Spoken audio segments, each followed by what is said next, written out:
Hello बच्चों, नमस्ते। स्वागत है एक बार फिर से आप सभी का आपके अपने यूट्यूब चैनल में शर्मा मैथ्स क्लासेज में।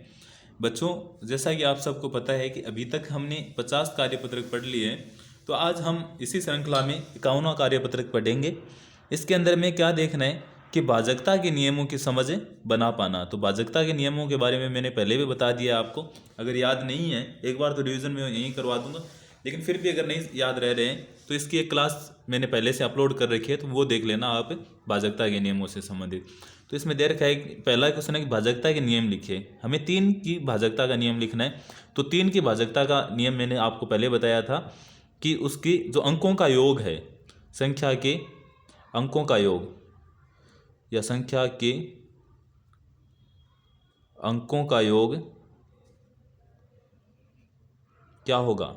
3 से भाज्य होगा। अंकों का योग 3 से विभाज्य,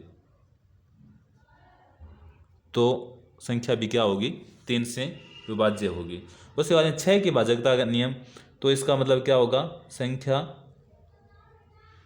2 व 3 से विभाज्य। अगर ऐसी संख्या जिसमें 2 और 3 दोनों का भाग जाता है तो इसका मतलब उस संख्या में 6 का भी भाग जाएगा।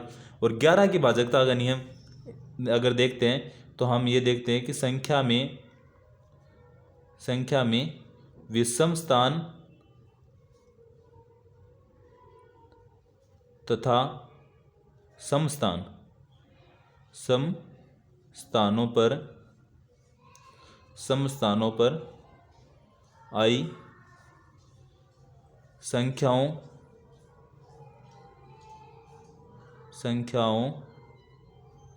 के योग का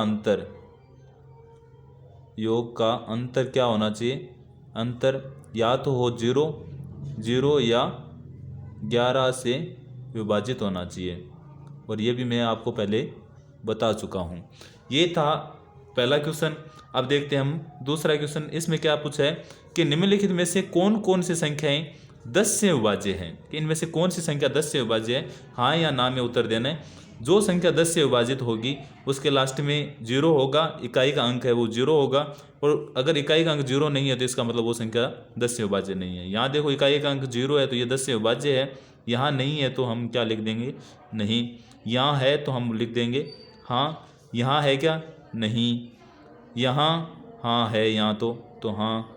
यहाँ हाँ तो ये लिख दिया। यहाँ भी है तो हमने क्या लिख दिया? हाँ। यहाँ नहीं है तो हम क्या लिखेंगे? नहीं। यहाँ क्या आएगा? यहाँ इकाई का अंक 0 नहीं है तो हम यहाँ लिख देंगे नहीं।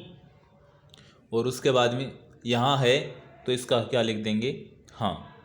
तीसरा क्वेश्चन है कि निम्नलिखित में से कौन कौन सी संख्याएं 2 से विभाज्य है? हाँ या ना में उत्तर देना है। अगर जो संख्या 2 से विभाजित होगी उसका इकाई का अंक या तो 0 होगा या 2, 4, 6, 8। इनमें से अगर कोई इकाई का अंक है तो वो संख्या तो 2 से विभाजित होती है, अगर नहीं है तो वो नहीं होती। तो यहाँ हो रही है तो हाँ, यहाँ भी हाँ। यहाँ 1 आ गया तो यहाँ ना लिख देंगे, यहाँ हाँ लिखेंगे क्योंकि 8 आए हैं। यहाँ 6 आया है तो यहाँ भी हाँ लिखेंगे। यहाँ 1 आया है वापस तो यहाँ 9 लिखेंगे। यहाँ 1 है तो 9, यहाँ 2 है तो हाँ, और यहाँ 0 है तो यहाँ भी क्या लिखेंगे? हाँ।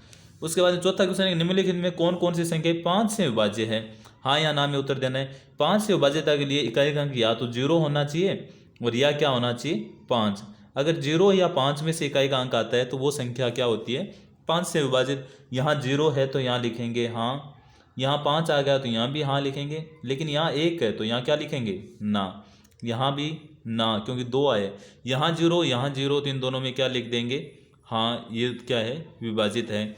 यहाँ 5 है तो ये भी विभाजित है। यहाँ 0 है तो ये भी है। लेकिन यहाँ क्या है? 2, तो इसलिए ये विभाजित नहीं है। उसके बाद में 5वां क्वेश्चन है कि निम्न में से जो कथन सत्य है उसके सामने सही का निशान लगाएं और जो कथन असत्य है उसके सामने गलत का निशान लगाइए।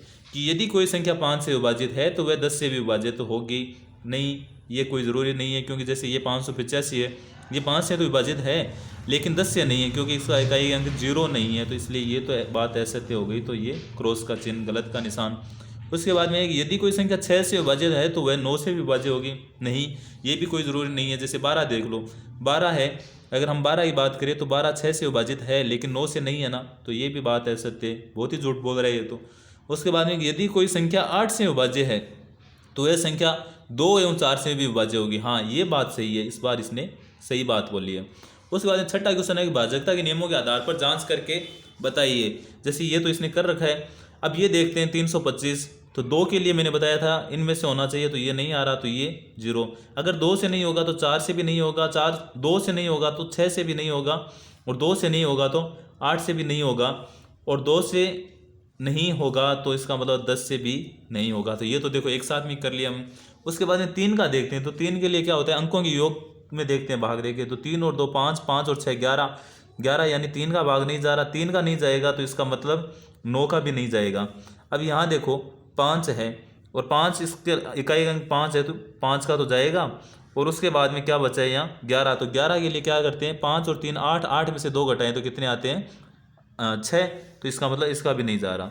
अब यहाँ 9 आ गया तो 2 का नहीं जाएगा, फिर 2 का नहीं तो 4 का भी नहीं जाएगा, 6 का भी नहीं जाएगा, 8 का भी नहीं जाएगा और 10 का भी नहीं जाएगा।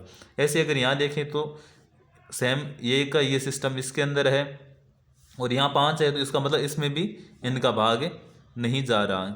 उसके बाद में हम इसमें 3 का चेक करते हैं, 4 और 2 6, 6 और 9 15 यानी 3 का भाग जाएगा। उसके बाद 5 का देखते हैं तो 5 का नहीं जा रहा है, इसमें भी 5 का नहीं जा रहा है ना।